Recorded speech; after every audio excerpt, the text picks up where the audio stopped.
guys, and welcome to another episode of your favorite podcast, Unresolved Textual Tension. It's me, your host, Maria, and today with me are my handsome bitches, Katie and William. Don't worry, we're not so going to do a handsome, zombie so noise, bitchy. because that would just be annoying. What do you mean? Like this? Nope, this is an audio podcast. Let's not torment people. Katie, what book are we doing today? World War Z.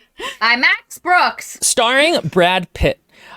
He's not in the book, but I imagined him as the face of all the characters, and that made it a distinctly more pleasant reading experience. Can I just say that the relationship between the two articles of media are just so thin. It's not even remotely the same story. I have never seen the movie, so I had no idea. So dumb. It's so dumb. Apparently, it's It's not good. It basically just takes like three things from the book and is like Brad Pitt, and also fundamentally different zombies. And like, I understand why this couldn't necessarily be the format in which they No, I disagree. adapted it, but I disagree. I think they could have, but not as a mainstream movie, obviously, because, people wouldn't abide by that kind of artistic approach. But I feel like as an indie film, yes, this could certainly have been made just like the book. Actually, though, before we talk about that, Maria, what's the premise and the format of this book that we're discussing? So this book is set up as if it is written as if it is a nonfiction kind of documentary historical book telling the reader the history of World War Z through different perspectives from different countries, people of different employment. Yeah, Z is for zombies. And basically, the idea is there was a terrible zombie outbreak, and this book engages in it as if, if zombies were real, how would it play out? And you can make multiple arguments that this book did not do a great job of grounding the zombies in reality as well as it could have. I'm so curious what you mean by that. Not that I disagree, but how does the ocean pressure not liquefy them? Anyway, how are they just walking on the bottom of the... Sorry. Okay, I'm putting that back. We'll get there. I'm putting it back. And it's written as if, and it's structured from the just beginning outbreaks to it becoming a huge problem to what are we going to do about it to and then it focuses a bit on what America does about it, then how the world handled it, and then and then how religiously how it's perceived and how human nature comes out, and it's there's a whole bunch of different takes that have different themes and stuff, which I thought was the best part of the book. This is set up, I think it's called an oral history of the zombie war. Basically, it's not really very good as a fake news book, but as a faux oral history. It's really more the author wanting to put together a bunch of short stories. And I think that's sort of both a weakness and a strength of the book, is that I do feel like at times, to fit the format, he should have made a little bit more of an effort to match what an actual journalist would write like. And I will say that this book is this book I originally read this a long time ago, I think back when it first came out, and I remember not really liking it that well. And I still had all the problems I had this time when I read it as I did when I was young, because young me, Will, is based. I've never been wrong, essentially, with all these book opinions. But I did find more of the high points this time as I was reading it. And the thing is that I will compare this to is that this book has really high strengths and really low weaknesses, but it almost feels like a Dawn of the Dead fan fiction, which is what it is, but both in the sense of he takes a larger look at the world and builds it out, much in the way people do in fanfic. But there's also a kind of inherent youngness to his narrative and his geopolitical views. And so it has that fanfic energy that can just lash out really high, but then also has structural problems. And that's kind of how I found this book. Even as interesting as the premise is, I feel like a more experienced writer could have done it a little bit better, but then there are still parts of this book that just are real bangers. And that very much falls in line with how I feel about it. There are certain sections that I thought worked really well that had a lot of like punch to them. I mean, I think the idea of high highs and low lows really encapsulates it. And similarly, this also has like the author shows his hand sometimes with what he thinks about certain Oh countries. God, that's the biggest problem. And political, like how certain countries and groups of people would handle things, and you're like, put your hand up, like calm down. And especially, it is a product of its time where some of the things, and this was something that Thea and Angry Otter spoke about, aged like milk, as far as how he thinks there's certain things interacted with. Thea had a great line, who she didn't like the book very much, and I understand why, but she had a great line that like, the book is kind of fine in a lot of ways, but my kinks aren't the author's kinks. And I think one of the reasons I like the book is that several of my kinks are the author's kinks. Feet.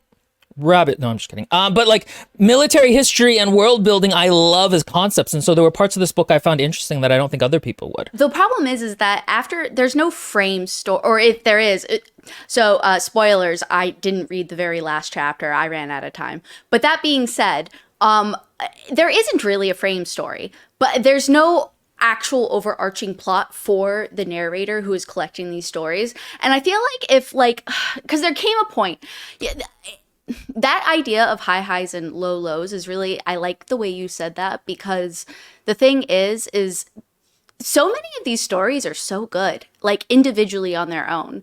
But the problem is at one point I thought to myself, I am so exhausted of hearing these back-to-back stories without something else to follow with it, like something where something else is happening, because it just feels like an endless stream of accounts.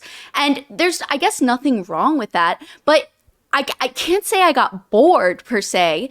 Some were better than others, but it wasn't like over the course of the book it got worse. It was just like sometimes there were good ones, sometimes there were mid ones, and it got very monotonous, and I grew very, very weary of having to hear more accounts.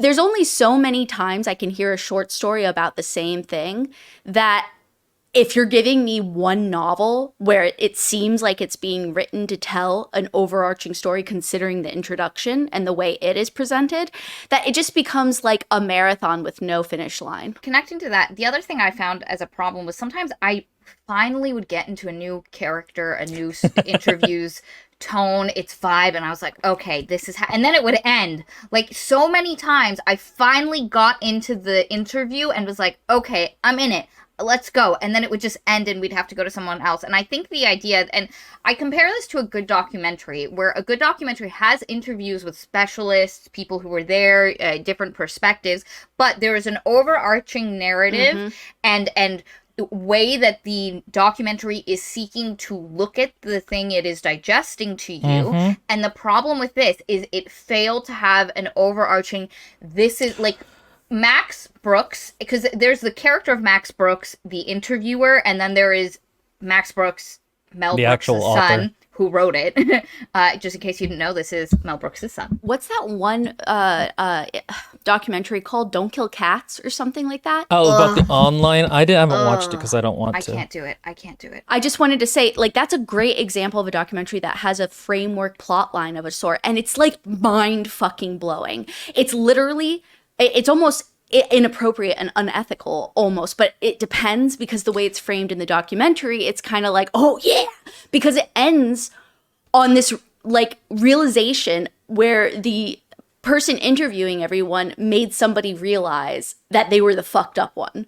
And it's just like this amazing, but the thing is they keep bringing back the same doctors, the same people, and creating a storyline, but taking them out of order and putting them into the storyline of a plot, so that way there's a climax, and it's so good. I mean, that's my biggest complaint, is that this really should be focusing on like 3 or 4 main people that he can hook into the different plot lines he wants, and then a few supplemental interviews.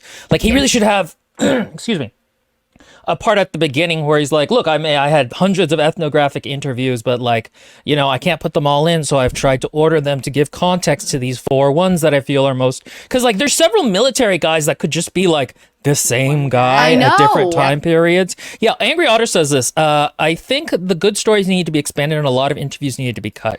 And I think, again, that kind of comes to him being somewhat of an amateur in terms of what Maria was saying about, like, this isn't actually structured the way a documentary book would be structured. And so that kind of saps it of power. What you would have is in between the interviews in a nonfiction historical book, the author would come in and take compiled information from other interviews, other sources, and give you the context of what was happening around it. So, like, before we jump to China, there would be an entire chapter talking about this is the context of what was happening, these are the political things that were happening around it, and give you, like, the historical paraphrasing that then the interview would come in and give a personal. So there's a point in the beginning where he talks about how this book, the theory, like the idea is that Max Brooks, the character, was tasked with interviewing people to create for the government a compiling of the facts of World War Z. And a lot of his interviews were too personal, too emotional, too biased from the person he was interviewing to be included. And he said, but these are the stories of the people, we need to include them. And what you needed was a halfway point between something that was factual based, of these are the events that happened, this is what was happening, and really good interviews, because through that historical kind of paraphrasing, you can create the narrative. Well, and there could have also been so many cool opportunities for like foreshadowing. So like maybe one of his interviews was a period of 3 days he spent with one military veteran who was in one spot the whole time from the beginning to the end. So he would keep coming back to that guy, and they would be like on a little road trip of the area, and you could get little things like, oh, and before this happened, and you would be like, oh my God, what? Because there are times in the book where like they'll mention like the Russian theocracy, and you're like, okay, this is kind of interesting. What's happening next there? And so like he could have just tied in so much more of that kind of like building tension and interest. And I think one of the downfalls that leads towards that, the choices that takes that away, is that he jumps from idea to idea, from action to reaction and stuff, but that takes him cross globally multiple times to the same places. And it's like, that's cool in theory, but as a story, it's too all over the place. And maybe visually in like a video game or something, maybe that could possibly work, but definitely not through the written word. And the one thing that I feel like you're saying, you have 3 days, you do the interview, whatever, but then now this is maybe a personal preference, but one of my recommendations might be during those quote unquote 3 days or whatever, you have the external inferences between their dialogue where they're talking to her, kind of like it already has, but with an actual mini plot line. So each short story of that person that he's interviewing also correlates in some way with his own actions in the present and how he goes about learning about that person. I feel like that would have not only made it more comprehensive in each mini story and made it more satisfying in a way, but also I think then you could have actually built up the interviewer's character development. Not that maybe he needs it, but I feel like he does based on the way this is made. And he's the only consistent character we have. Exactly. So like even though I appreciate the attempt and I like what he did, I don't think it was, like you have already said, mastered, because he would have pushed it a step further and made it more story element wise. But also you can combo that with the techniques with which you would use to journal as a journalist. So actually, I think one of the good ways to break down this discussion maybe is almost by theme. Like we'll talk about structure here, and then we can talk about geopolitics and then like other writerly stuff. Yeah. Because I think the problem is running through the storyline here is basically like... So we can also talk about it from the start of war stories as a whole and what problems there were there, because I think that is... on a structural level, and it connects to that, this book spends too much time in the middle. We don't get enough Reconstruction. Mm-hmm. Like, I took a Civil War and Reconstruction course, and like, shit got juicy when we got to Reconstruction. Reconstruction is a massive part of American history that's just kind of like, and then that happens. And also, yeah, and it's massively important. Terribly handled so many of the issues that plagued America on a, like, day-to-day basis now. And continue started from Reconstruction and how badly the aftermath of the Civil War was held. And so the idea of this entire book being written and looked at through the realm of Reconstruction, what we need to do now to get back, and how those things can impact us. And unfortunately, there's a couple of things, and like, you know, the lady who did the unintentional cannibalism because she was a kid. She's an environmentalist working on this project to go into the Arctic North to get rid of the zombies. I think the idea of her being an environmentalist with a current like goal of what she's doing to clean up is so much more interesting. Like, obviously her story is one of a very gripping one, and it's one of the best, but pairing that with now this is what she's doing, or her guilt as an adult for what happened, and this is how she's come, like, that would be great, but you don't get that. There's so many characters where I'm like, oh, I'm interested in how they got to here.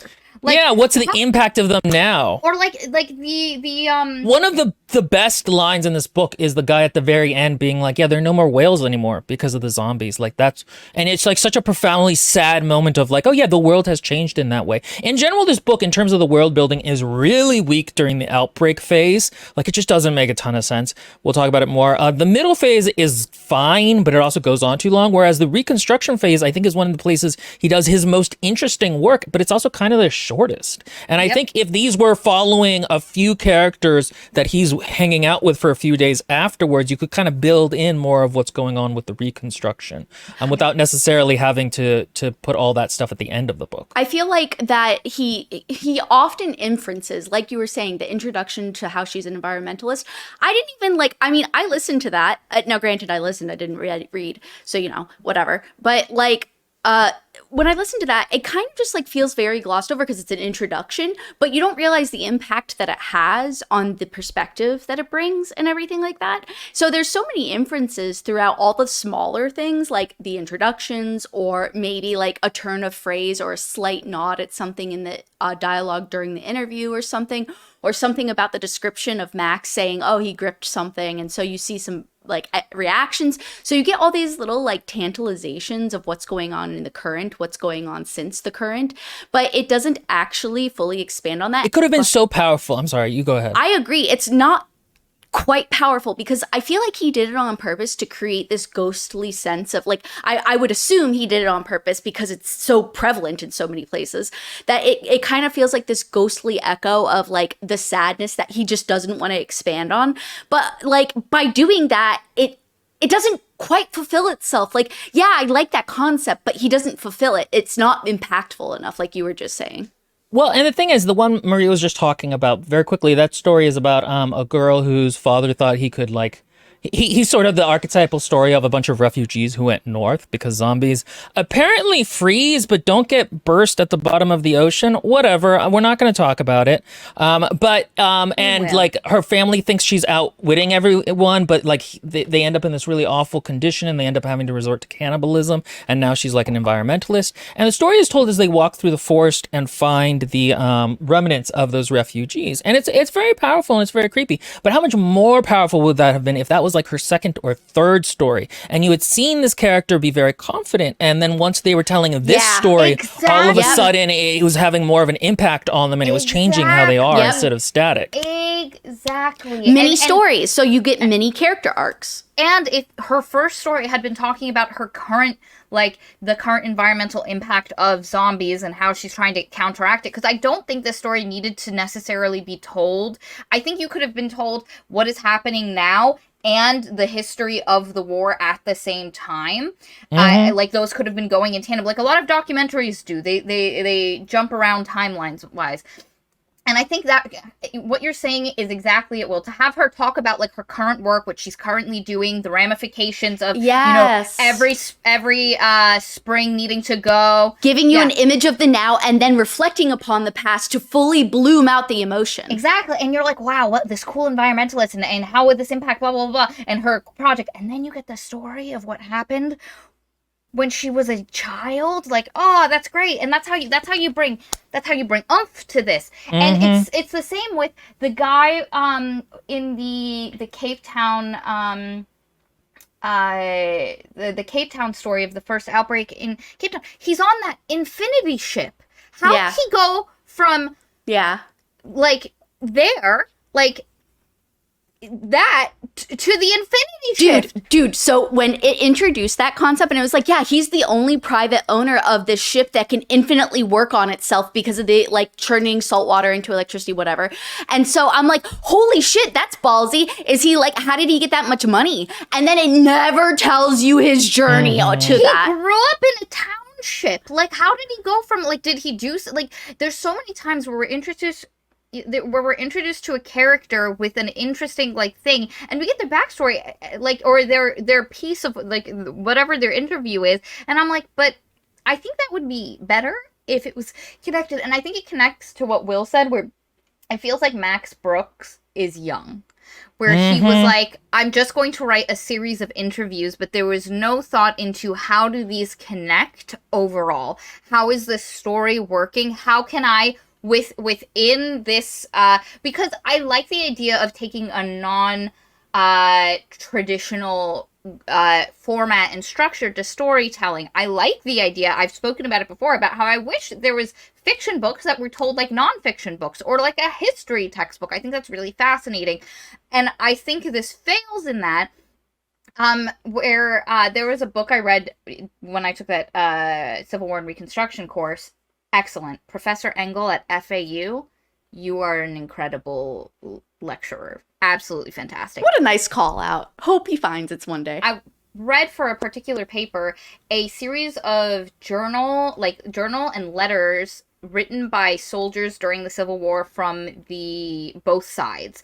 And the author, in between the chapters that were from the letters, would put into context how on each side, like, rations were a problem, these things were a problem, the emotional things, and how, like, you couldn't tell from the letters which side, and how a lot of times these were just young boys thrown into conflicts with no real, like, connection.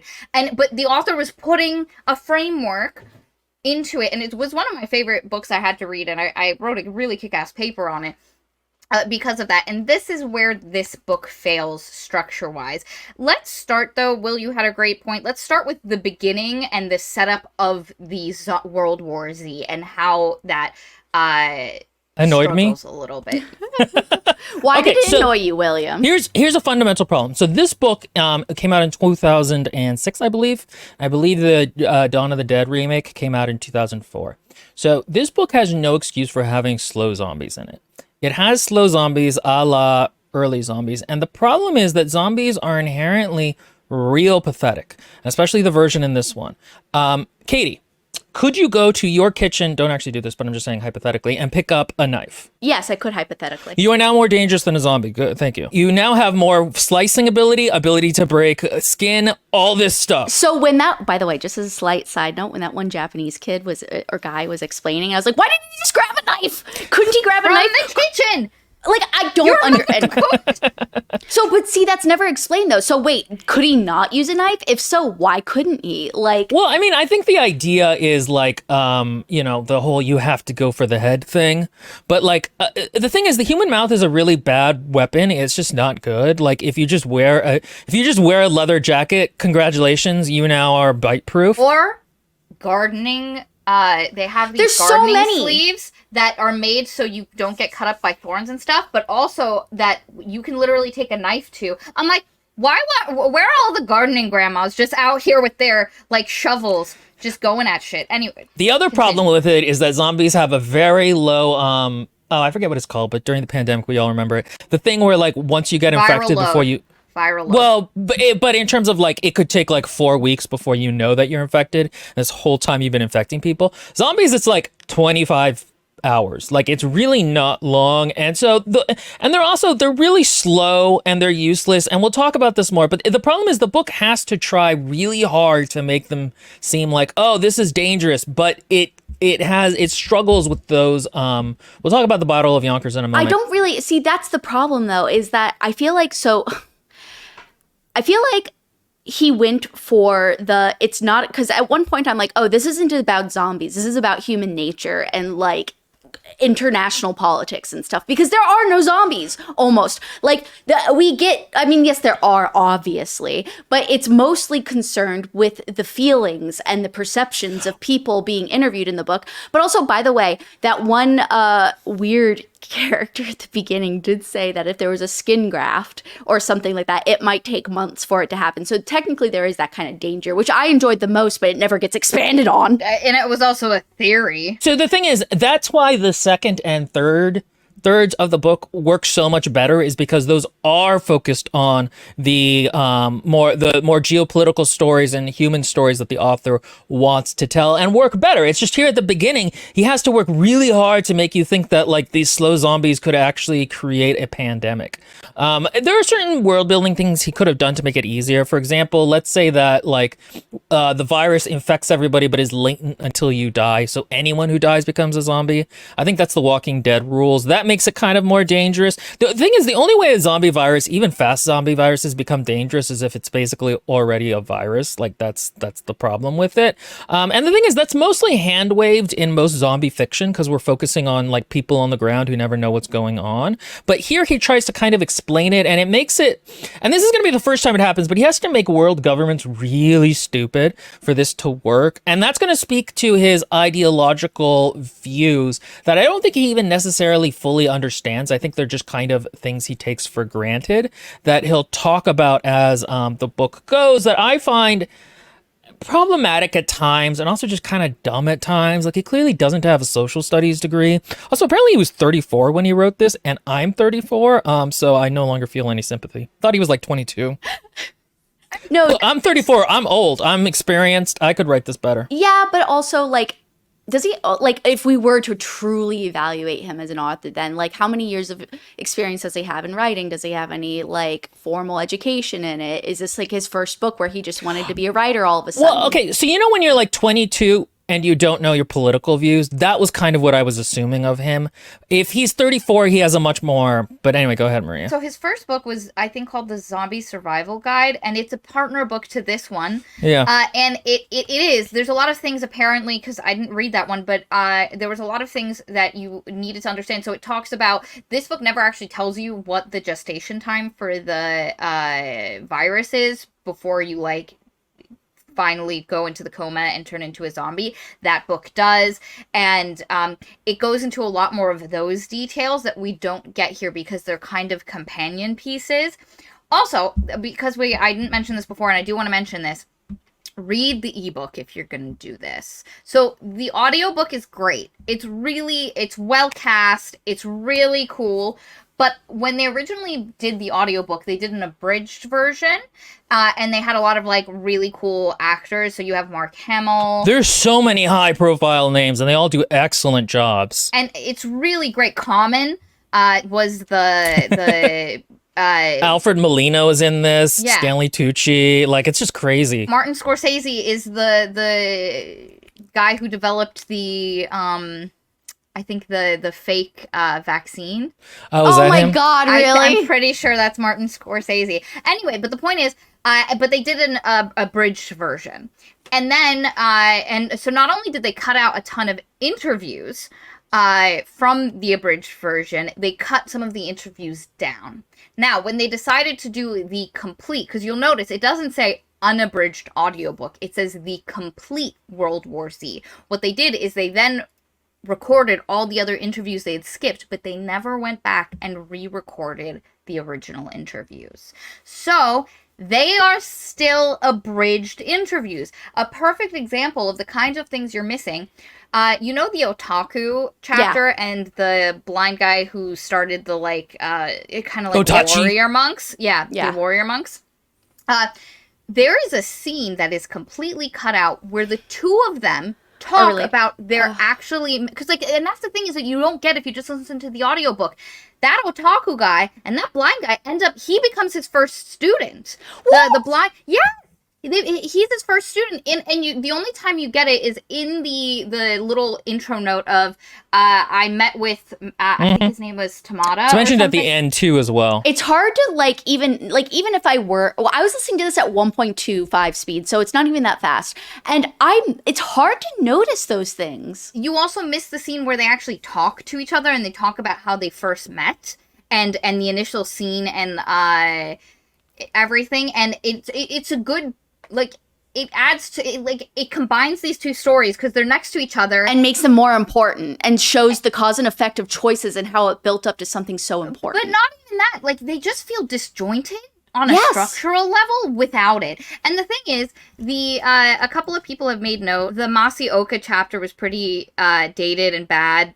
They're so on the internet they didn't realize they were in danger. Like this book kind of taps into some Japanese stereotypes that are a little bit problematic. This book has a very bad case of, I went to this country once on vacation, and that's my cultural understanding of now writing a character from there. You don't get it as much in the audiobook because the voice actors are fantastic and tend to have the dialect and accent of the people from that place. But I remember reading this as a child and being like, oh my God, some of this stuff is real. Like, you just heard like 3 things about Japanese people and wrote them. There's no sense of like authenticity culturally. I want to clarify a point because Angry Otter says, I don't think two stereotypes meeting would necessarily be the best addition. My point is just that on a structural level, story-wise, these two disjointed interviews, that they need a relationship. You get the relationship and it's cut, and it's actually a big scene, and it's more so to show that if you read the audiobook, you're going to miss stuff like that where the things work. So it's not that scene necessarily makes it better. It does on a structural level. I don't necessarily, again, they're two stereotypes. And this book suffers with that in a lot of places. Like, I don't know, a lot of countries walk out of this better, and then Russia turns into a theocratic fascist. I mean, I can't say he state. wasn't wrong, though. There's like a lot of the problem is, bad. again, this is the thing. You need to have a lot of historical understanding of a place and the cultural movements that reoccur over time. And he, again, just feels like he vacationed there for a little bit and was like, this is what it's like. There's one point where the Indian character's like, one of the Indian characters is the other guy is like, Shiva's bomb. And he's like, I didn't know if he was explaining it because he thought I was Muslim and wouldn't know what it was. And I'm like, I think everybody in India knows that, and he would know. Like, the idea that, like, this is such a cultural divide that, like, Muslim Indians wouldn't know what it's such a bizarre, there's a lot of little things like that are just like, this is a little racist. I mean, we'll get to the Israel chapter, which is just like the worst, but. Or that a guy named Paul Rediker would suddenly think he was... When South Africa decided to save only some of its population, there weren't racial issues involved afterwards or during it? Or just that, like, they write a white guy who helped write this, and then he has a mental break, and then talks like a black guy, yeah. Yeah, and thinks he's a black South African. You completely missed this. It's really hard to pick up on the audiobook. So at the start of the chapter, he's like, I'm meeting with, and he says the name that the guy's calling himself as, and talks about how, like, you can hear the ocean outside, there's a mess of everything, and he talks about it. You know what's funny? That guy is... When I got to that part, I was like, wait, I need to rewind. I missed something. I don't understand. And once again, I'm not listening to this at high speed. So I rewound it, but I'm, like, doing things. And so I re-listened to it, and I still missed it. It's like, it's almost, you really got to read this if you do want to enjoy it. So what it is that you go through the whole interview where the guy is telling you about Paul Rediker, which is made up for the story. And he's Hitler. He's the guy... No, he's not Hitler. He is the guy that wrote he did some stuff for apartheid, but then also wrote the survival plan, like the reaction plan to zombies of how to, like, save South Africa. And he's telling you, and then he's like, oh yes, and then I took over for him, and Nelson Mandela hugged him, and they say his heart broke, and like people say he didn't have emotions, and then at the end of it, it says he has to sign out from who he was visiting, like Max Brooks, and it says visited Paul Rediker, which that is much easier, I feel like, to tell when you're reading it than listening to it. But now that you're pointing this out, that makes so much more sense, because I caught on to all that, but it didn't really all come together for me. Yeah. It's, again, the politics of the book are again, and I don't even think he necessarily is a very political person. I think he just has certain...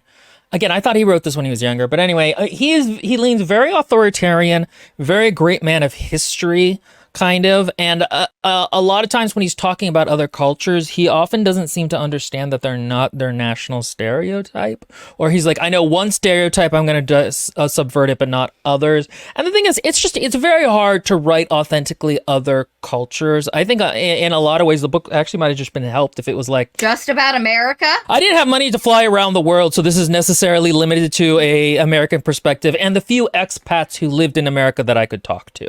Like, I think that would have worked much better. And also, I think it would have been more focused, and you could have done more different non-military perspectives and non-political perspectives, more environmentalists, more day-to-day people. I think it would have greatly helped. Could you imagine a whole book filled with my personal favorite story, the pilot, and how she felt hands best down story. One of the best. Hands down one of the But best. could you imagine a whole book more focus on that story, the Canadian story, or whatever? It's Canada, right? Aren't they in Canada? The cannibal girl. She's up in Canada at that point, but she's from Canada's basically America with some France. But could you imagine a whole book filled with those kinds of stories? Like that, or even you could even use Americans that did travel abroad that were like in a sub or something like that. The Chinese, like ex guy who was in the submarine, he could be an expat. Like he's stuck in America now. There's, there's all these ways that you could bring in other perspectives when you needed them, but not necessarily focus as much. Because again, we just talked about the Japanese guys. The thing is that one of them is like, okay, you wanted to do like a call out to the Zatoichi, like blind samurai. Mm-hmm. That's cool. That's really fucking cool. Even though the way he writes this character it really feels like an American being like, I know Japanese people are about honor. Okay, that's his character trait. Like he's just like the whole time he's just like, I want to die. And I'm like, okay, come now. Like we can calm that down a little. And then the other Japanese character is just the otaku who like it completely is in cyberspace and he's such a nerd. And it's like, okay, you just heard about a guy on the internet like a subculture like this, but didn't actually take the time to research what was actually going on with them and how they thought. And so again, Alexis says, also, the queen is so cool. She opened Buckingham Palace and I lived in her house with her and she gave her life for me. Okay, the problem is that, like, again, this book has a very, like, it likes to portray systems as really stupid, at least in the first third, and people as, like, oh, again, the great man of history kind of Papa No, that's Caesar. entirely it. Yeah. And so it's like there's always like these people in high positions of power doing like really like, oh, magnanimous things even in the face of terrible odds. And like it just keeps coming up. And it's a little bit problematic because like that's not actually how history works. And also like systems are actually more important than people in a lot of ways when it comes to how society functions. And we only get systems that work like in America, and also because they're the ones he wants, who are kind of authoritarian. Like, and also there's just parts of this book that don't make any sense. Like he talks about how like they brought back like whipping and stockades and suddenly like crime dropped to zero. And I'm like, dude, what are you smoking? That is not how crime works. That is not how punishment works. Talk to Leo Tolstoy. But like there's a lot of parts of this book that are just sort of his ideology, and it's also a problem because it's not really filtered through like these characters think this way. You know what I mean? It's not like we have characters ever talking past each other. One being like, okay, I read this interview, but the next guy is like, that guy is wrong. There's a very strong sense of the author just talking to you through the characters. And that kind of, it destroys the plausibility of the world. This book made me very contrary in that way. I get contrary when books tell me to think a certain thing. When the hand is too strong. Also, side note, while I'm thinking about it, because I'm going to forget because there's so many stories. Also, once again, could you imagine a whole book dedicated to American perspective, including the one about the filmmaker from Los Angeles? Like, that filmmaker one, I don't think is very interesting at all, but the concept behind it is, and it's really cool how there were suicide rates of people because they just couldn't wake up anymore and deal with a world filled with only negativity, yet his film, what? It's Dostoevsky. Not Tolstoy. Thank you, Lindbergh. Oh, okay. Will messed up the reference. But yeah, like that story, I feel like has a really important message about a lot of things where it comes to like, how can you use propaganda to actually fuel towards positivity?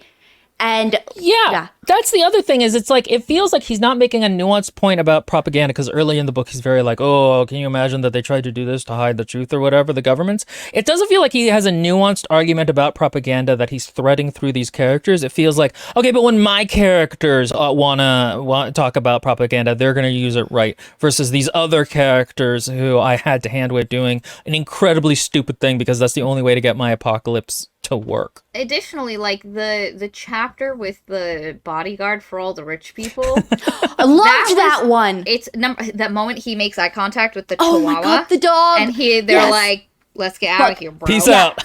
Peace out." It's like those moments. I really wanted, could you imagine longer chapters where we get into their perspective? I mean, not that that had to happen, but me personally. Oh, you mean an arc where that character who is disillusioned with the media later is the one through which we see the new filmmaker and he gets a new appreciation and comes back to life a little bit in his view of media? Oh, yeah. No, that would have been cool. Bro, snaps, bro, snaps. That's exactly, that's it. That's what we're talking about. How you take these, and also somebody else said this should have been like a Love Actually story where some of the characters were connected and you don't realize it in the beginning, but then afterwards, especially once the population cuts down, like that pilot ends up marrying that guy from Yonkers, you know? Yeah. Give me this. That's the thing is like there's some very basic structural things he could have done to make this better. The beginning, you're right, Will, is just really weak in the setup. It really does, like the fact that I feel like COVID was handled more yeah, and it was horribly mismanaged. It was horribly mismanaged, but it was handled better than this guy thinks World War Z. Like, if literal corpse zombies, like, I don't understand how it would get that bad, especially when you get the chapter about those two guys that wrote that thing that were basically like, this is what's going on, this is what you need to do. You know, like... I'm sorry. I don't believe that goes into somebody. That's such a cliche. Oh, two people who were ahead of their time and really knew everything that was going on. Well, their report gets shoved in the bottom of a clerical desk. Like, that is so movie cliche. His father's influence is showing upon his writing. And the thing about it is, like, there's one part where he's talking to, like, an mustache twirling Bush appointee, essentially, who, like, he's like, well, you know... And the thing is, this guy, like, makes a bunch of excuses and talks about politics in a way that doesn't totally make sense. Like, he's like, well, you know...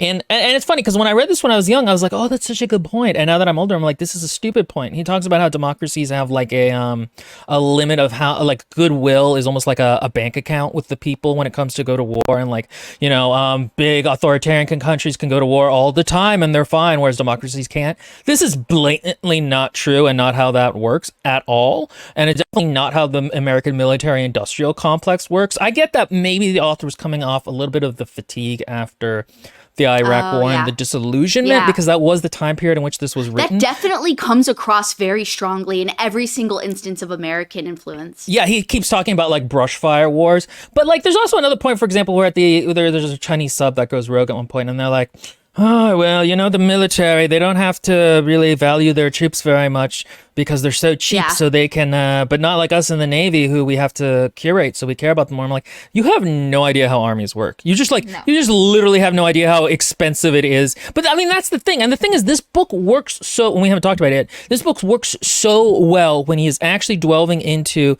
the details of like, what does a refugee fleet look like and what society crops up around there and how does trade work and which... I mean, that was great. That was so cool. Again, the thing is, this book has some really great parts in it and some great world building, which is stuff I really appreciate. But it's just getting to there in this first third is really difficult because it's so stupid. Like one of the big... I'll talk about... Do you guys want to talk about something before I complain about Yonkers because I'm a military history nerd? You can the only thing I want to say is that, no, that's actually a really good... I feel almost like...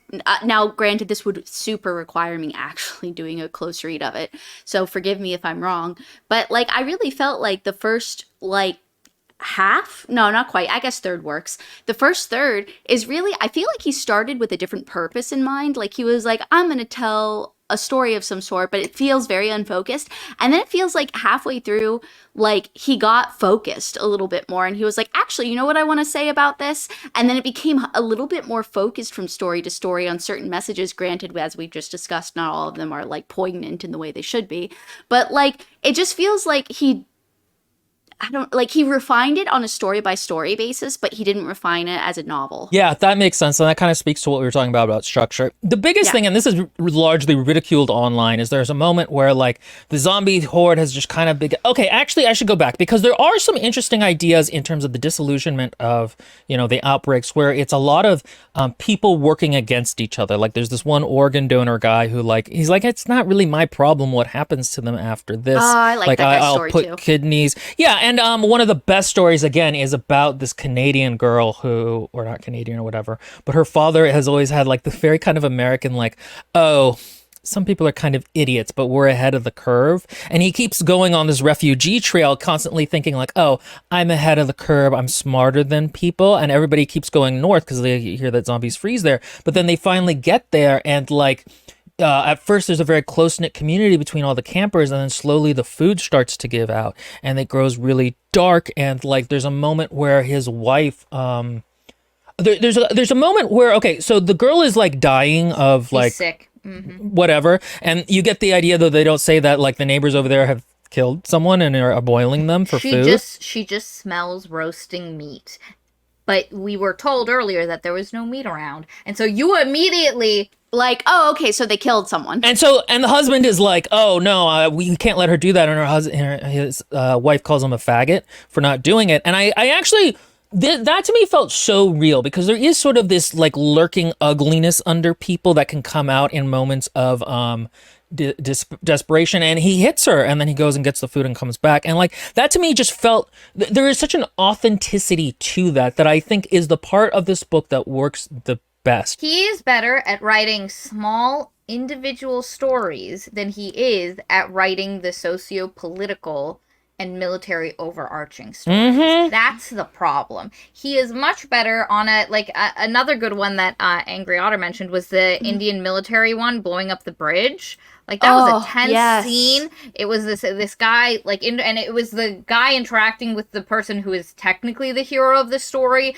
but his perspective. But it's the small in this moment story, and a lot of the best ones are that they're much more small scale. They're focused on a specific character, not an overarching the ones where we start doing the more political commentary it gets real muddy real freaking quick.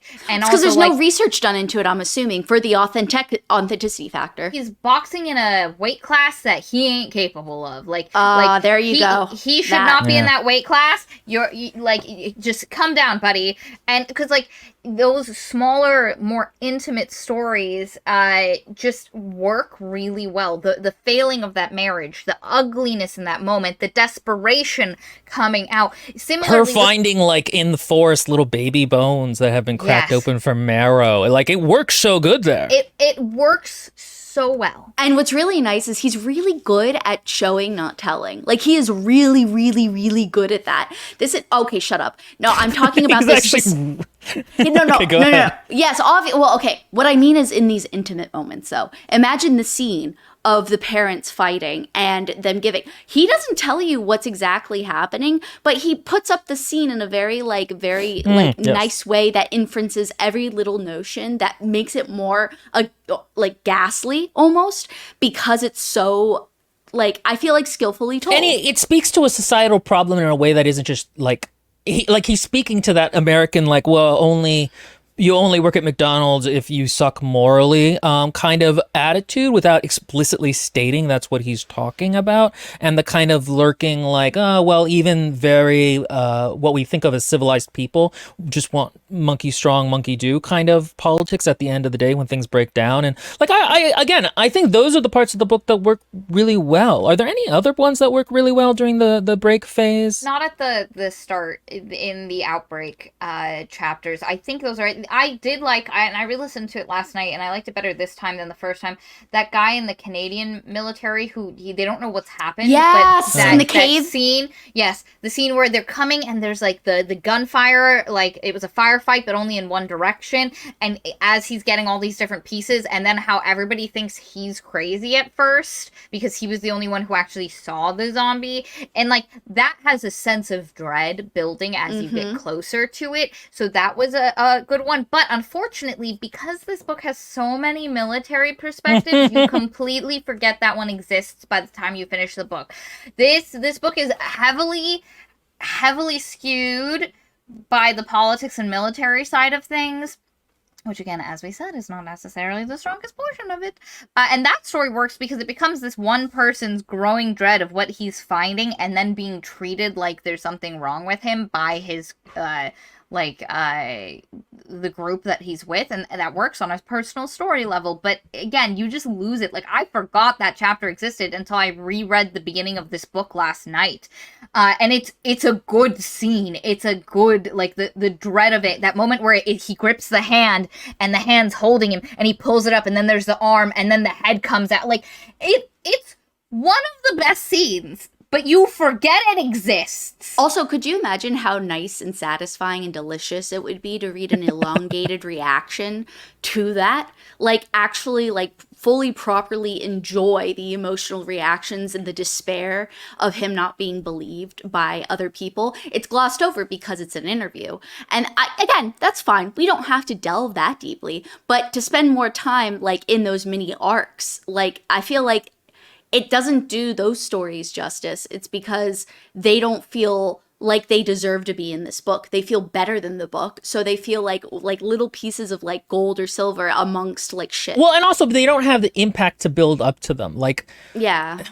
Not to talk about A Song of Ice and Fire again, but me and Lindbergh, my friend, we've been doing a close reading of certain chapters from A Song of Ice and Fire because we're both nerds about it. And one of the things we said in one of the chapters, which is like the first zombie fight in the book, really, ironically, in the books, is like 3 books in, and it's been built up so much that there's so much weight to the scene that wouldn't exist if it was just like one of several chapters in a row of other characters doing other things. Like, the thing is that structure really can affect how good a singular thing is. And so those moments that we're talking about that are good could be even better. Again, I go back to the girl in the forest. If suddenly she was like kind of breaking down as she talked about this, or you could hear it in her voice or something like that, like that would make you feel with them even more.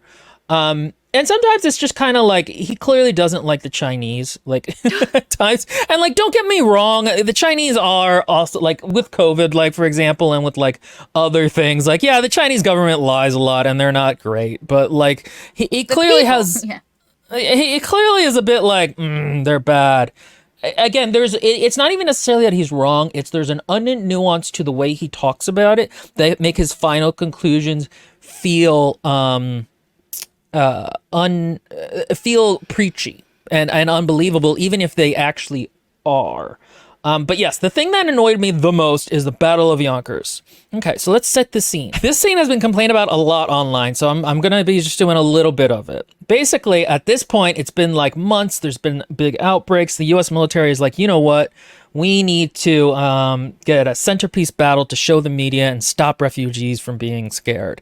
And so we're going to show up and like just destroy the zombies. And like this whole time it's told from the point of view of a character who's like, oh God, stupid brass. They were trying to fight the last war. They set it up so that like they dug in the tanks and nobody was on the upper rooftops. And like the thing about it is this requires this battle to work, because what happens is like the zombies just keep walking through artillery strikes, which the author says don't affect them very much, and then like infantry fire, which the author says like, oh, you know, people are trained to shoot center mass, not heads, and that doesn't work here, which I thought was very clever and kind of is. But and then, you know, the military can't stop the zombie horde, and then panic breaks out, and it makes the point that like they didn't lose militarily so much, they were lost through panic or whatever.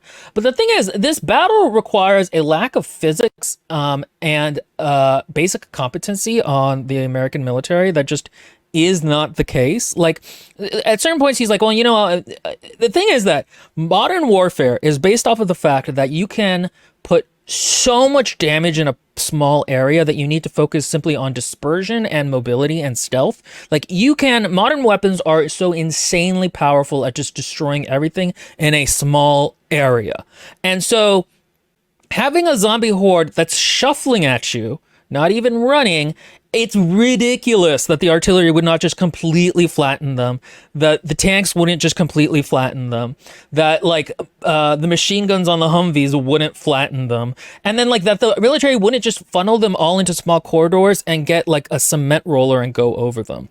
Like the thing is, the book wants to make the point that like, okay, militaries fight the last war, and that this was all a showpiece, and those are the reasons they lost, not technologically, but like it requires the military to be so incompetent that it doesn't, like this would make sense in like certain third world militaries, which tend to just be extremely weak in general. Maybe the Russians, because the Russians don't seem competent at all anytime in any war unless we're backing them industrially. Yeah, I said it. And the other problem is like there are ways to make this work. It could have been something where like he says like, oh, the one thing they did right is they got the refugees out of the way. Why? That is such a more real problem for the military to deal with, is refugees fucking up their lines, being in front of zombies, and you not necessarily wanting to shoot refugees. Like, that is actually a thing that's actually pretty complicated and difficult for a military of any caliber to deal with. Or it even could have been something like, and then we beat the horde, but it didn't actually matter because it's really more about these small scale incursions than it is any big centerpiece battles. But like he needs his zombies to be so good and work that everybody else kind of has to turn into idiots to make it work. It 100% is the case. It's kind of like how in the last half of Game of Thrones, the TV show, where they had to make everyone dumb to make certain things work. And that's how it feels. Because I read that scene and I was like, you're telling me they couldn't have just put machine guns at head-like height and just gone... Also, like, one of the things that they bring up, and I almost feel like he brings it up just for the sake of trying to be like, oh, I know about this piece of technology, because it's only recently, like, in mainstream become more knowledgeable. Or I forget what they're called, the things that shred into bodies, you know, like they open up and they have wire and then they, like, shred up the body. And at one point he's like, yeah, we had a whole bunch of those, but that doesn't matter. It's because it's only the head that matters. So then we'd have torsos dragging themselves. And I'm like, okay, well, first of all, that would slow them down. So that is helpful, actually, I would think. But also, second of all, then why are you using it? With your machine gun hypothesis, why use those mechanisms then? You know, a very good way of defeating a zombie army, and this is a very advanced technique that no one has ever used, walls that are about this high, because the zombies can't get past them. In the movie, they swarm like tyrannids. I mean, that is actually one of the cooler parts, even though I hate the CGI. Well, the thing is, physically, it doesn't work. Like 3 people deep, all of a sudden, the bottom person is now being crushed. But really, like, it requires a level of incompetence for the military not to create kill zones or even just chest-high walls. And like, and the thing is, later on in the book, the way that the military defeats the zombies is through these big, like almost Napoleonic War type formations of people breast to breast, shooting one shot at a time.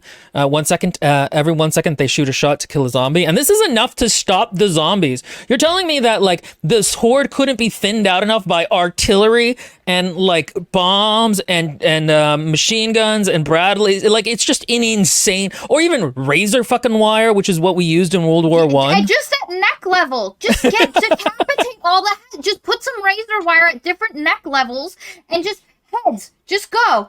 Like, they just walk forward. In those chapters, he focused on the wrong thing. He really excelled in he didn't excel, but what scenes I think excel are the scenes that provide true dread, true mystery, true, like, horror, which is the who's a zombie thing. You know what I mean? Like, if there is an incubation point for this virus, then how do you tell? How do you really create a society? How do you make a point of safety if you can't tell a way to test for this? Like, they use dogs at one point, and I think that's a very at the beginning. Oh, sorry.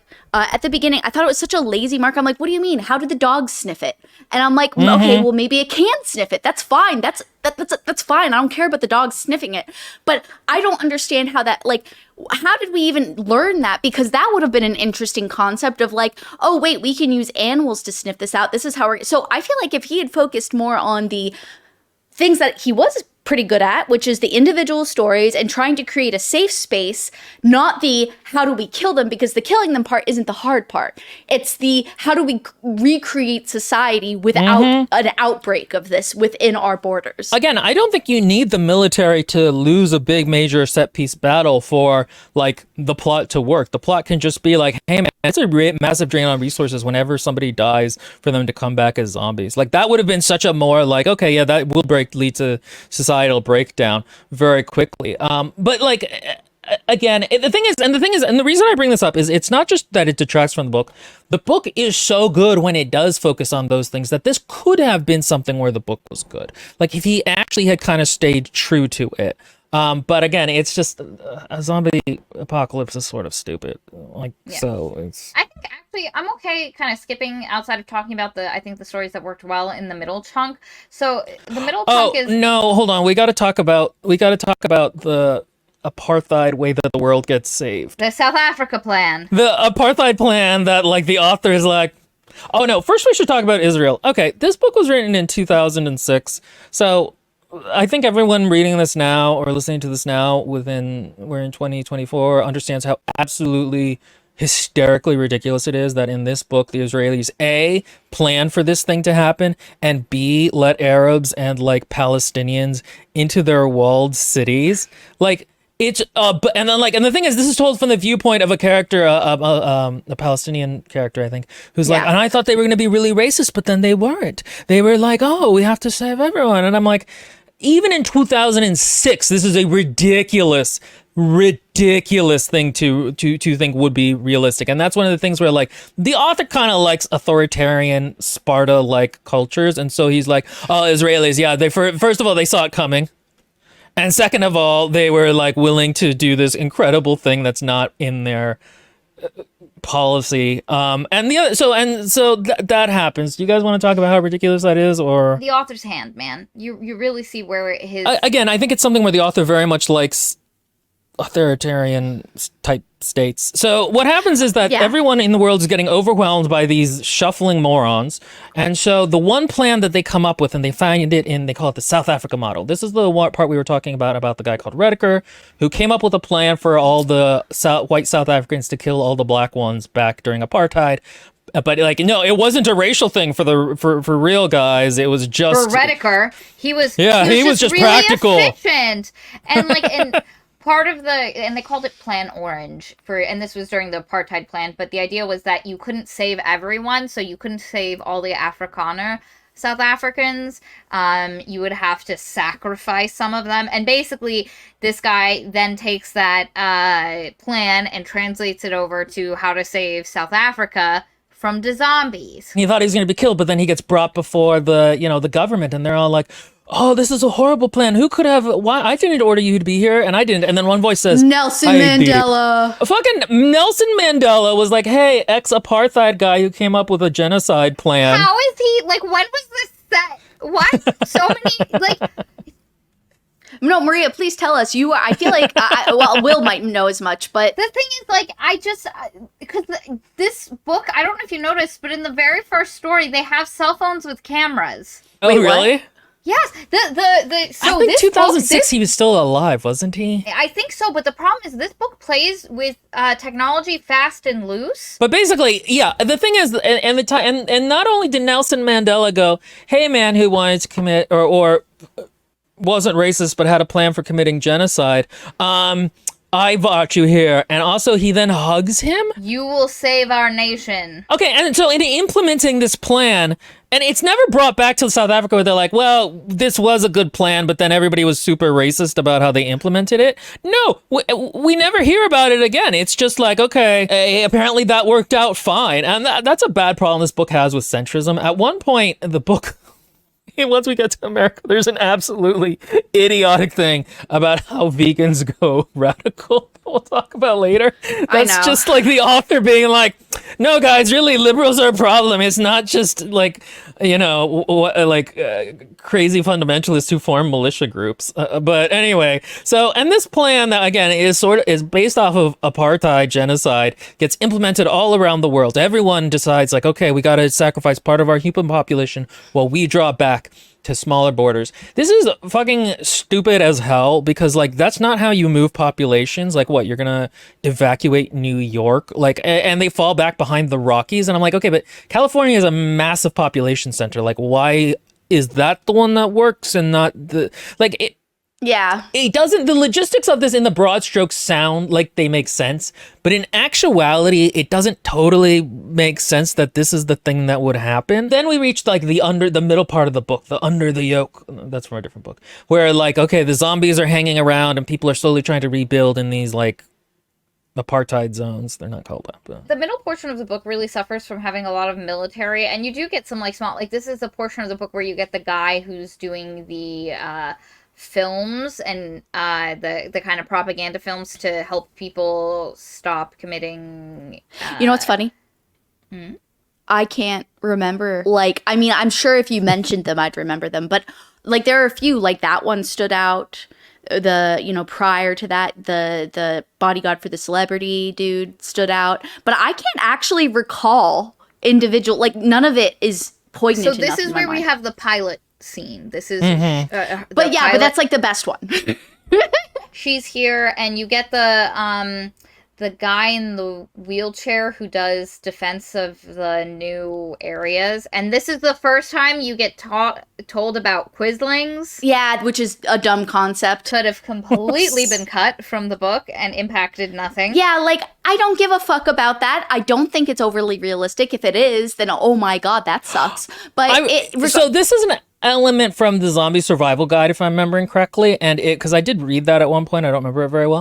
And it's supposed to be a little bit of a it's supposed to be a bit of a tongue-in-cheek thing of like, oh, this kind of explains why people think they're fast zombies, and also like, like some people are dumb. And I would have liked it if this had happened to like one guy, and this was the story of the guy telling about the one guy he ran into who did this. And that's actually almost a poignant, sad human story of how you would adapt to this world. But as a thing that happens regularly, it's so stupid. Yeah, no, Yep.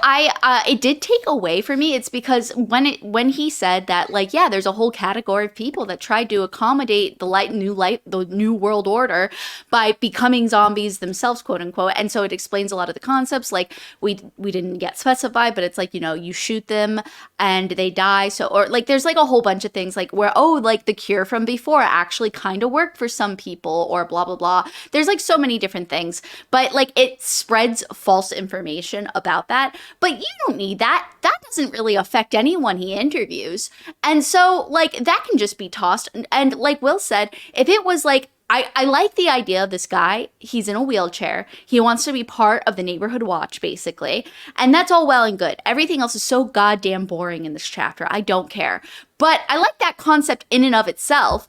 If you comboed that with the concept of him coming across somebody who is a quote unquote Quisling, let's get rid of that fucking word. That's so dumb sounding. But anyway, like, I don't even. It's based on an actual guy. I know, but like, I just don't.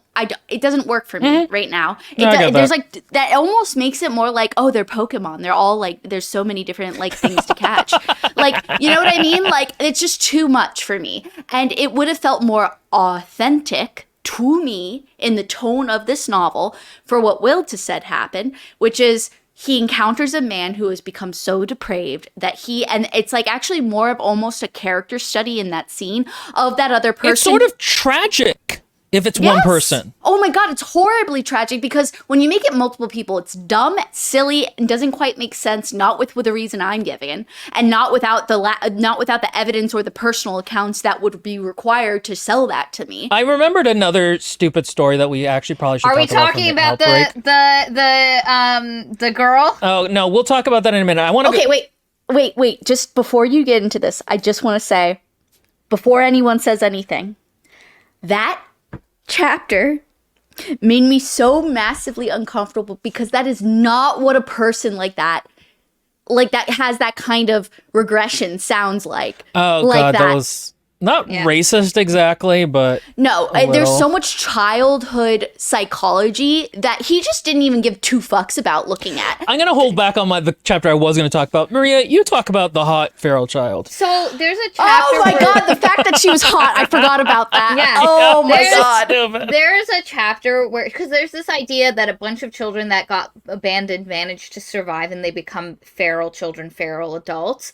And that he interviews one of them who does have who is verbal, The mind of a 4-year-old. with the mind of a 4-year-old, and she is able to speak in complete sentences. She does not sound like a child at all. Yeah. But the problem is she sounds like what Max Brooks thinks a 4-year-old should sound Yes. like. But we have seen what happens if you isolate a human who you can have a child from like 1 to 4 who isn't isolated, but then once you isolate them, They're not going to be verbal. They lose a lot of their verbal abilities, and you kind of have to reteach them how to speak. They've literally found that one poor girl who got just trapped in a basement for Jeannie, and that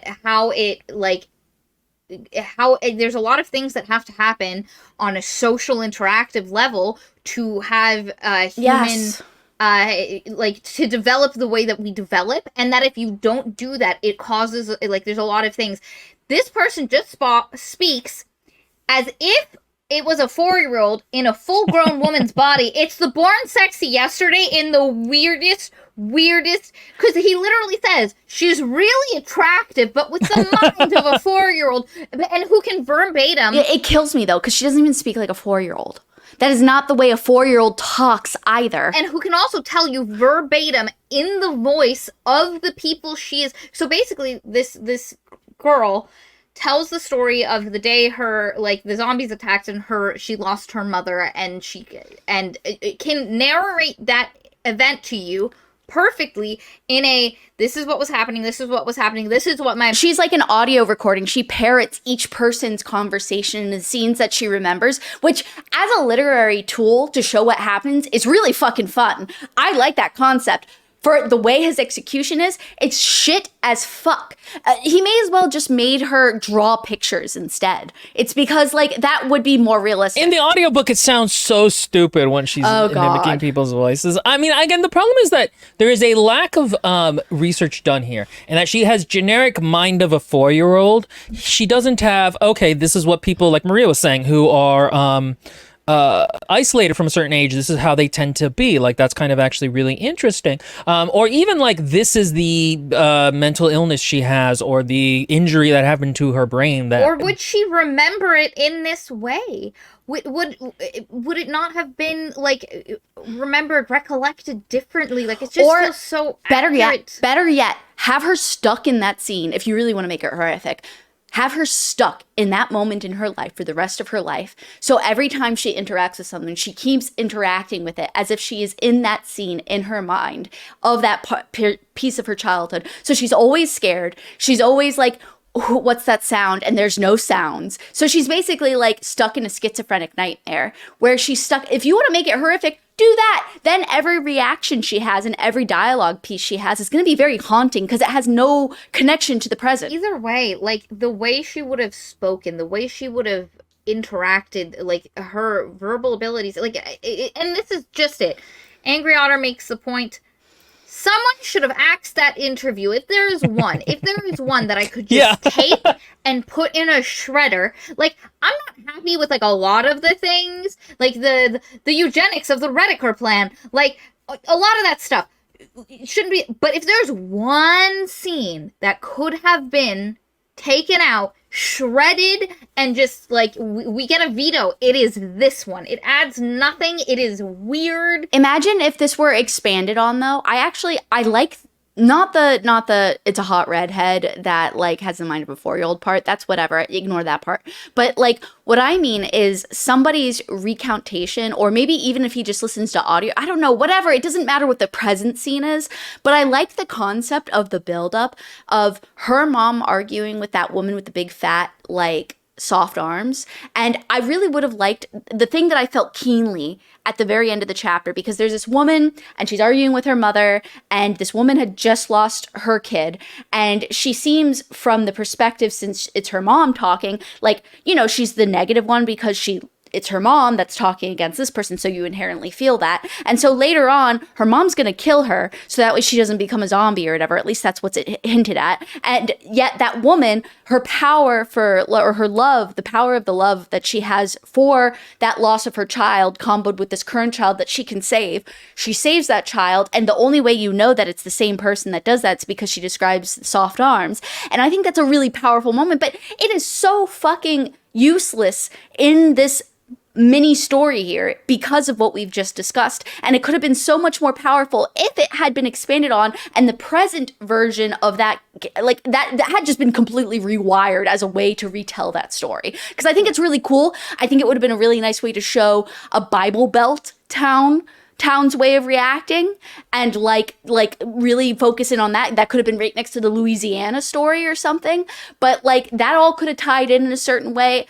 Again, like whatever. But I liked that chapter for that reason only. He even could have done it as where it wasn't a feral child, but someone retelling that moment. And he's like, I've taken creative liberties in writing this as if it was happening at the time, based on like me and the whatever her name is have worked together to write this piece, and it be like a more narrative thing. And like when I interviewed this woman, she was 26, but we have chosen to write it as if the 4-year-old was telling us what happened. And so, and then, you know, like, and then later you have an interview where she talks about that memory and how as a 26-year-old, what has changed, and her worry about what of her recollection, what are the things. Like, that would have been such a cool way to do this. Or better yet, she wrote the story herself, published it. He's there to interview her about that published story. We get a section of that story which recounts her childhood experience and then her adult view. I think that also would have been a good way of working in different media. I think also if you, because I was thinking like whose perspective could meet this character without us. If we went with the idea of multiple people going through their storylines over time, then it actually would be kind of cool to see these characters from the viewpoint of other people who only met them for a minute. And that's a way to, like, so maybe this feral child was met by the military guy, and so he tells you about her, and so we go see her story and we see him through her point of view, and that's a way of tying in other narratives without seeming like you're losing the plot. But yeah, it's a weak sequence. Like, again, you have such strong sequences next to ones that are like this, and the problem is also that the sequence is basically like zombies attack. Like, that's really all it's adding to the novel. We've already had zombie attack stories. There was no reason, because it's not like it was actually saying something about what would happen to feral children. Which is the important thing to take away from all this. There's no purpose to it. It really doesn't. This one could have been trash. It's one of my least favorite. There's a lot of things within this that I'm like, oh, come on, Max. Like, that was dumb. But this one kind of makes me angry. Yeah, it made me angry when I listened to it, and I felt very uncomfortable and disgusted by how wrong he was in the portrayal. It's the worst he gets in terms of his inability to write other cultures. But in this case, it's not another culture. It's just a 4-year-old, supposedly. The story I wanted to complain about before I was cut off. The story, this one is back during the outbreak phase, where there is a guy who created a fake vaccine, phalanx, and like it got passed and everybody thought it was working, and the interviewer was like, but how did you get it past the FDC or CDC? Don't make me laugh. Yeah, haha, don't let me. They just wanted everyone to shut up. And so here's the thing. Looking at this from 2004 after the COVID pandemic, it's like, that is so dumb. Like, the agencies do not work like that at all. Like, even vaccines that were in production that might have maybe a little bit of problems were immediately shut down and then recontextualized and figured out to go. And so you might say, okay, but it's unfair to expect someone back in 2006 to understand how the FDC... No. Exactly. Yeah. And here's the thing. Now I'm going to connect another stream to it. Tom Clancy. Everybody knows who that is, right? Very yes. Political thriller. Everyone assumes he was in the military, but no, he was an insurance salesman. He actually had the FBI investigate him at one point because his description of a nuclear sub in one of his books was so so close to reality that they thought he must have leaked information. And he goes, no, I looked at how much space you have and what systems need to go next to what, and I extrapolated. And that's the thing, is that it actually, if you understand these systems, you can actually extrapolate realistic actions from them. And so the fact, and that is one of what, this is kind of just going back to what we were talking about before, about like the ways that like this book really needs to weigh the deck against people, against the people that Max Brooks doesn't are very smart. The first thing that came to mind as far as for like how unrealistic the FDA thing is that when that one drug was coming out of Germany and the whole world was using it and it was for prenatal health, the FDA here in USA denied it. We were one of the only countries to deny it. And that stopped a significant, even though we still unfortunately had it due to trials, like that medication actually ended up in like harming fetuses and making them deformed, and it got like there's a whole scandal about it in Germany. But the point is that we had one woman on our FDA that was like, nah bro, we ain't doing this. So okay, first of all, and that was ages ago. The other thing is that this feeds into I think it was Thea or Angry Otter who said this, but it feeds into a lot of the anxieties that fed the anti-vax movement in response to the COVID vaccine. They were like, it's rushed. It came out of nowhere. How do we know it's good? Completely ignoring the fact that, especially in the case of the COVID vaccine, that type of virus was one that has existed this virus is one that has existed for a while. So they were working on vaccines in case of outbreaks. And so they were just able to, once they knew what the exact strains were, work it from there. And so, but it feeds into that idea that like, oh, the FDA, these systems are just terrible. And it connects back to what Will said, which is, systems are terrible, but you have great humans. Because here's the thing, I do believe there are people that would absolutely make something and push it out onto the market I don't think that the U.S. government, because there's that one interview Will talked about where he's like, we let the FDA approve it to help cause, to get goodwill. And the idea that you would have the government and the FDA working and approving a vaccine that they knew would not work is insane. And that's kind of the thing, is like, you're totally right. You're totally right. The only systems he likes are the ones that he comes up with later during the middle portion of the book. And because military brotherhood. Yeah, there is a little bit of a feeling of like, it's like Transformers style shining in every moment. Like, blue collar work, isn't it awesome for the spirit, guys? Because that's kind of what happens during the siege portion, is that the government is like, all right, guys, we got to just be super practical about this. We got to get everybody to work.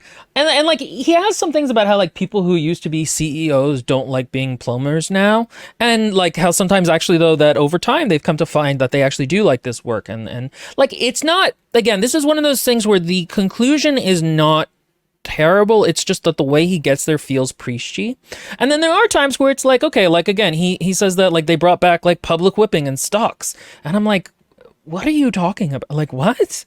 That makes no sense. That would be like, why would that plunge? Like he says, because like shame and stuff like this. The Wild West had fucking little jail cells. I'm sorry, you're saying we're degraded so far that we can't have like a local prison?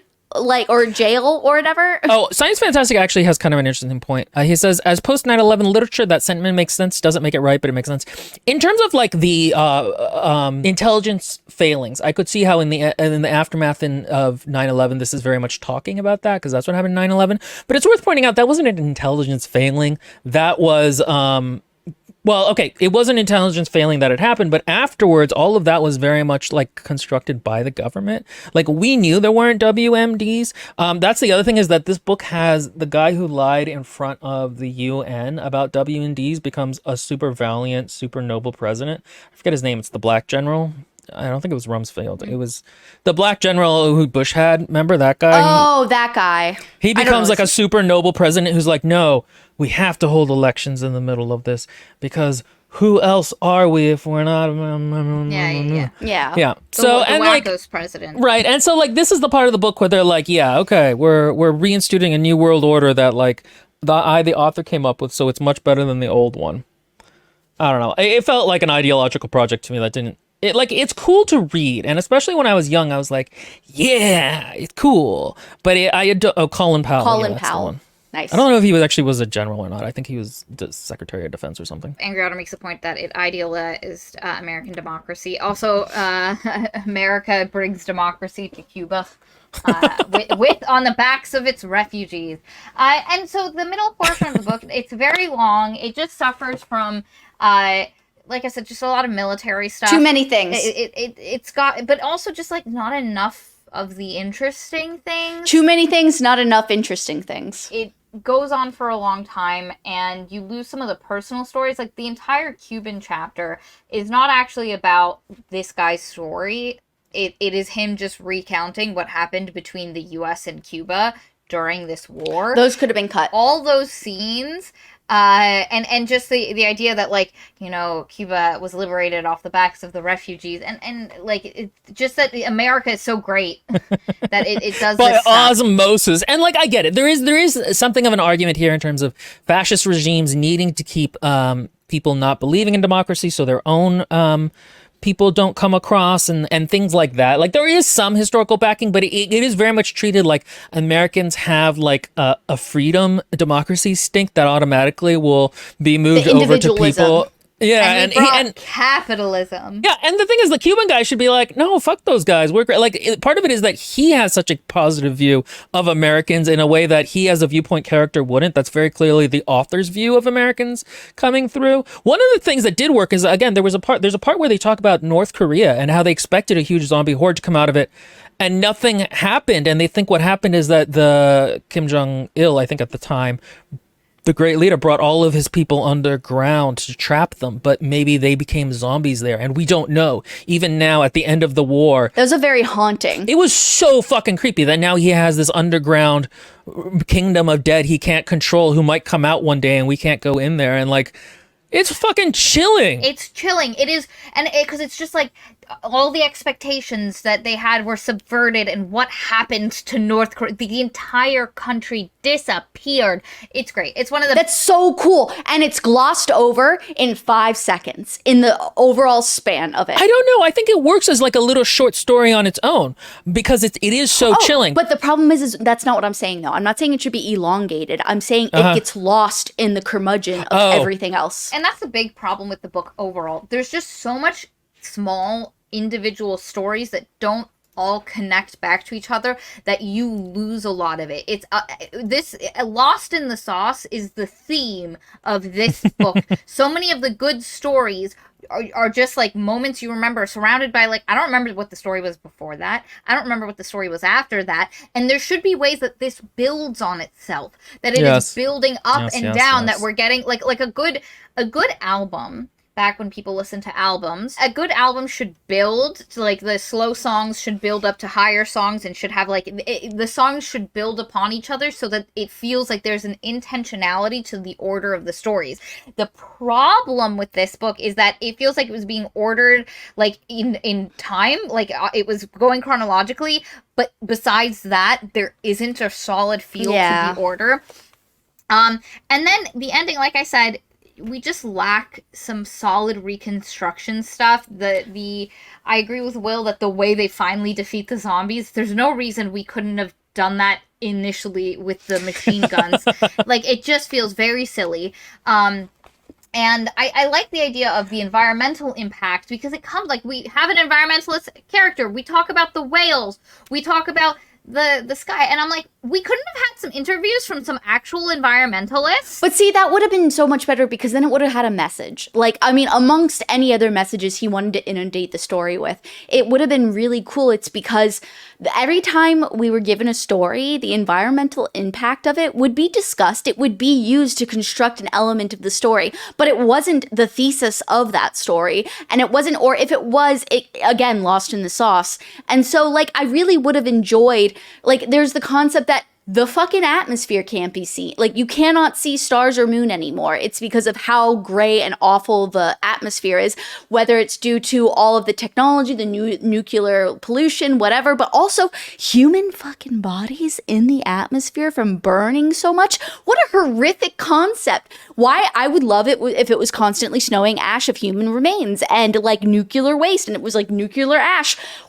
Give that as a fallback, and, like, I don't know, wherever you want to have that happen.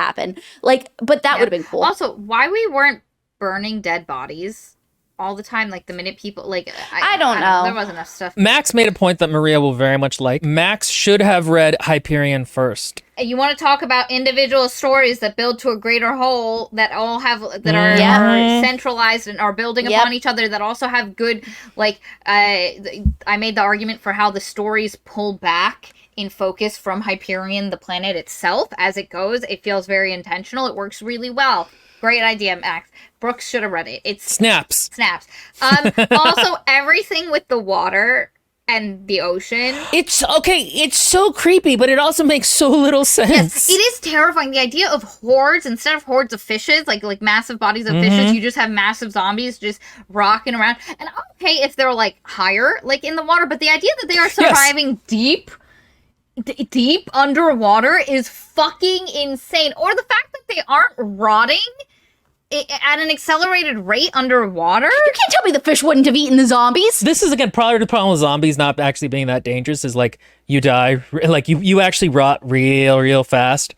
And the other thing is worth pointing out is these zombies are incredibly stupid. Like, they have a tactic, the military later, to make a loud noise on a building different than the ones zombies on, and they fall to their deaths. And it's like, okay, these aren't even, like, relatively fast, smart zombies. These are real stupid. And, like, you know, again, the narrative of the guy underwater seeing these masses of just moving, churning things, but like it doesn't make any sense. Oh, another two stories that were really effective from the middle of the portion is anytime you have to hear about other people hearing people dying, like they have Radio Free Earth, which is this Indian lady talking about how that was like also one I loved. I loved how she like was in the relative safety, but then she was like, and that entire group of people, part of that one thing that listened to all these voices, all committed suicide. You spoiled it, but what I was going to say is that she's part of Radio Free Earth, which is like they send out throughout the earth PSAs about how to interact with zombies and be safe and fighting stuff like that. Misinformation. And she says that basically, like, you know, it was difficult for the people who had to hear incoming transmissions because they would hear all the people throughout the world constantly screaming for help and in these dire situations. And it was like, and every single one of the radio operators who had to listen to that eventually committed suicide because you never stop hearing the voices, which isn't totally realistic. That would actually stop after a little bit, but it's like, it's such a haunting moment. And there's also a discussion of the guy on the ISS who like they could see with perfect accuracy everything that was happening on Earth, and so they would just zoom in on these horrible scenes and people asking for help and not being able to, and you're like, it really hits you. But those are the unique things that, like, if we had spent less time with the military people, those are the unique experiences that really round it out and make it really fantastic. That, I mean, it's so crazy. It actually kind of counters the whole thesis of the narrator's argument for why he made this book. Because he's like, I want the human experience, not just the facts. Well, during those military chapters, we're getting a lot of just fucking facts. So that's not the human experience. I don't even feel like... So I guess, you know, it's funny in a weird way that even more illegitimizes it. Anyway, is because, like, he already did that. He already brought the statistics. He already grabbed all that. Why aren't we getting the more narrative, the more emotional, the more human aspect of it focused on instead? I totally agree. It's, again, the book really works in certain character moments, but it doesn't work structurally. That's the moral of the story. And listen, we have some people in our Discord who really enjoyed this book, and I can absolutely see why. Oh, it's very good.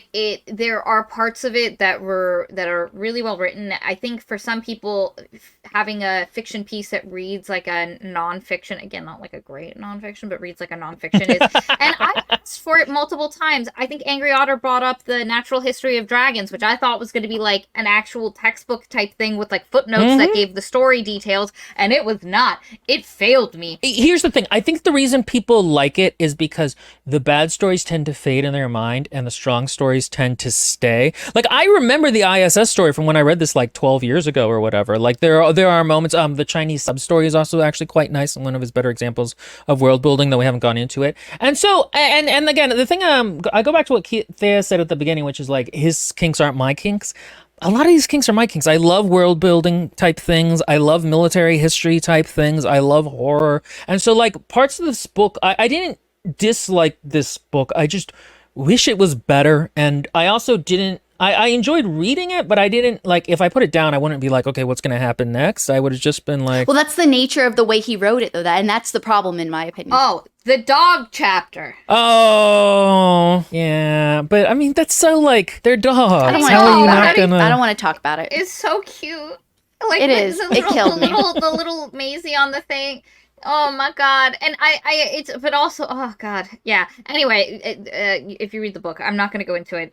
We're wrapping up here. I think we're good. I think we're wrapping. I think, and again, I think if you like zombie literature, it's worth giving it a shot. You'll absolutely love it. I don't know. I think some people are going to read this and be like, where were my zombies? Yeah, but how many legitimately fun, good, gripping zombie things are there? I don't know. Not a fan in particular, but You know how that one guy who wrote the things they carried, he's rewritten it like 3 times, and Mr. Chatterley's Level has rewritten her story like 6 times. I wish he would do that. Yeah. I wish he would rewrite this with like more skill now and nuance in the way. Maybe we really, I've been thinking this whole time we should do a rewrite of it, and I've been like, no, we always say we're going to do that and never do it. But I actually think that could kind of work in terms of finding which plot lines we would expand into their own, and then which could tie into them. I think that could be kind of Be fun. down for a rewrite. it doesn't require too much like building from the ground up. You know what I mean? Like it's more like doing a jigsaw puzzle. We just need to like, I think that's why it would be more fun and more doable, because the hard work of having to rebuild the whole world, of building all the characters up again with some of the ones that have just straight up failed, that's like, that's a lot of work, but this could be fun. And here's what we do. We put the movie poster on there. So when we say rewriting World War Z, they think we're talking about the movie, and then it'll do very Fucking well. snake. Thank you all for joining us. Yes, thanks. Bye.